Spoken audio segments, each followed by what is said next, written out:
کل نبیاں دا شایا ہے۔ میں آپ کو دیکھ کے پڑھ رہا ہوں، ٹھیک ہے جی، سنیے گا۔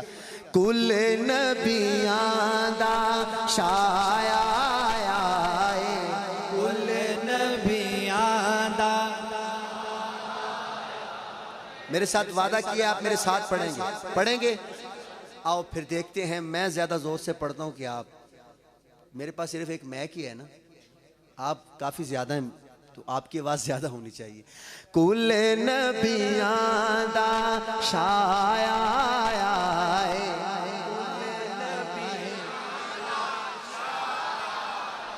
کل نبیاں دا شایا ہے، نبیاں دا شایا ہے، شکر جو ساوچ سایا ہے، کل نبیاں دا شایا ہے، شکر جو ساوچ سایا ہے، پاک محمد رب سونے دا، پاک محمد رب سونے دا، بن کے آپ گوایا ہے، بن کے آپ گوایا ہے، سب کہیں گے شکر جو ساوچ۔ نبی پاک کی آمد سے پہلے 360 بت پڑے تھے خانہ کعبہ میں۔ کتنے بت پڑے تھے؟ یہ بت پانی دیتا ہے، یہ بیٹے دیتا ہے، یہ بیٹیاں دیتا ہے، اس طرح لوگ مانگتے تھے بتوں سے۔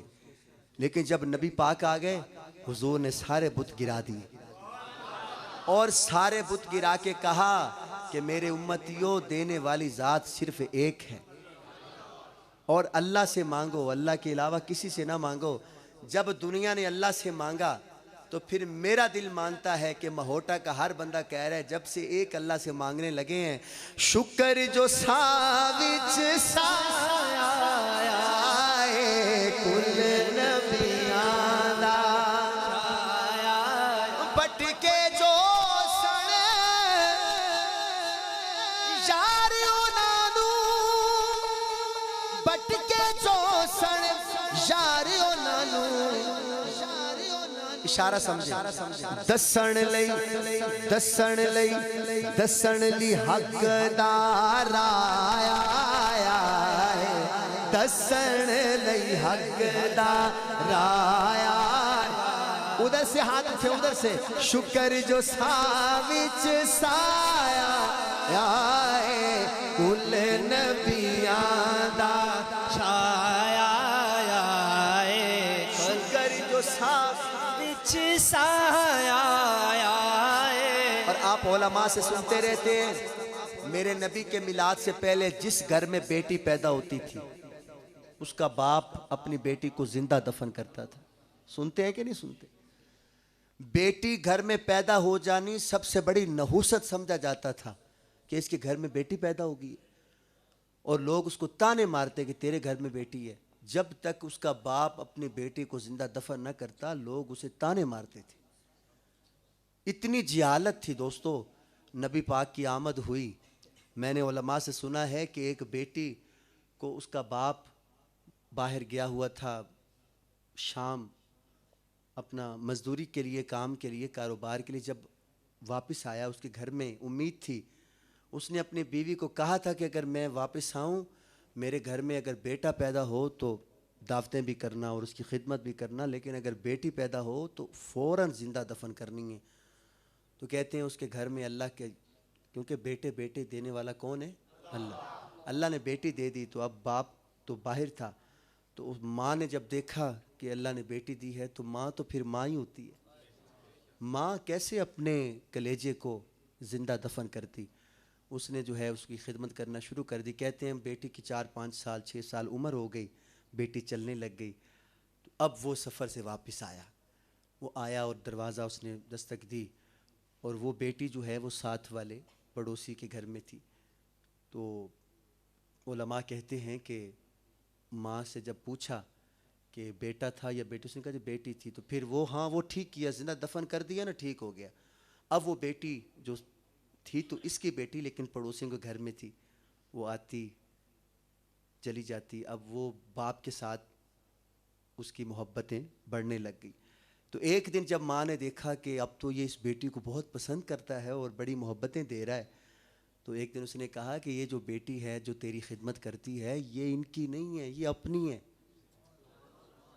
وہ خوش ہو گیا کہ یہ میری بیٹی ہے. اس نے کہا ہاں ہاں یہ آپ کی بیٹی ہے. تو کہتے ہیں کہ وہ جب باہر گیا تو دنیا کو پتہ چلا اچھا اس کے گھر میں بیٹی ہے. تو پھر لوگوں نے تانے, ابو جہل اینڈ کمپنی اس طرح کے جو سردار تھے انہوں نے تانے مارنا شروع کر دیے, تیرے گھر میں بیٹی ہے, بیٹی کا باپ ہے تو, تیرے گھر میں کوئی داماد آئے گا, تیرے گھر میں بارات آئے گی.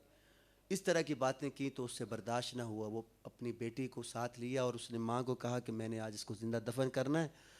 اس کی تیاری کروا کے یہ کہا کہ میں تمہیں اپنے ماموں کے پاس لے کے چلتا ہوں, تمہاری نانی کے پاس لے کے چلتا ہوں. کہتے ہیں جب اس کو لے کے گئے اور اس میدان میں جہاں ہزاروں بچیاں زندہ دفن کی جاتی تھی تو وہاں جا کے اس نے گڑھا کھودنا شروع کر دیا.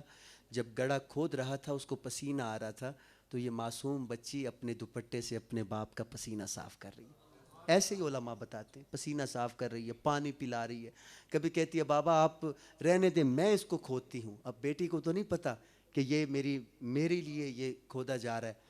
تو کہتے ہیں جب وہ گڑھا کھود لیا تو اس بچی کو اس کے اندر جب زندہ ڈالا گیا تو بچی نے کہا بابا اس میں کیوں, آپ تو مجھے کہہ رہے تھے مجھے آپ چیزیں لے کے دیں گے, میری جو ہے نانکے خاندان کے پاس لے کے جا رہے ہیں. اس نے کہا خاموش ہو جاؤ, اور بیٹی کے اوپر مٹی ڈالنا شروع کر دی. کہتے ہیں جب وہ مٹی یہاں تک پہنچی تو بیٹی نے اسے باپ کے سامنے ہاتھ جوڑے, کہا بابا مجھے معاف کر دو, اگر میرے گھر رہنے کی وجہ سے آپ کی بے عزتی ہے تو میں آپ کے گھر میں نہیں رہوں گی, میں مانگ کے گزارا کر لوں گی, مجھے زندہ دفن نہ کرو. باپ کو بالکل ترس نہ آیا. وہ بیٹی روتی رہی, ہاتھ جوڑتی رہی, لیکن باپ کو ترس نہ آیا. اس نے پھر پہلے بیٹی نے باپ کے سامنے ہاتھ جوڑے, جب یہاں آخری سانس نکلنے لگا نا تو اس نے اللہ کے سامنے ہاتھ جوڑ لی اور کہا پروردگار کب تک بیٹیاں ایسے زندہ دفن ہوتی رہیں گی. وہ بیٹی کا آنسو نکلا. اسی وقت کہتے ہیں مکے میں جناب نبی کریم صلی اللہ علیہ وسلم کی آمد ہو گئی, اور حضور کی آمد ہوئی. یہ صحابی نے خود حضور کو واقعہ سنایا جو میں نے آپ کو سنایا کہ یا رسول اللہ میں نے اپنی بیٹی کو اپنے ہاتھوں سے زندہ دفن کیا اور وہ روتی رہ گئی, اور آج تک وہ اس کی چیخیں مجھے سنائی دیتی. دوستوں میرے نبی پاک صلی اللہ علیہ وسلم کی آمد نے بتایا کہ بیٹی کی عزت کیا ہے, بہن کی عزت کیا ہے. وعدہ کرتے ہیں بیٹیوں کا دل نہیں دکھائیں گے کبھی انشاءاللہ. وعدہ کرتے ہیں اپنی بہنوں کا, ماں کا, بیٹی کا دل نہ دکھائیں گے. میں شعر پڑھنے چلا تھا میلاد کا. کیا پڑھا کہ مدت تو رو دیا بیٹیاں اٹھے, مدت تو رو دیا بیٹیاں اٹھے, کرم دی کرن نگایا ہے, کرم دی کرن نگایا ہے. جب بیٹی کا سانس نکلا ادھر سے حضور کی آمد ہوئی تو بیٹیاں بھی کہہ رہی تھی شکر جو ساوچ سایا آئے کل نبیاں دا.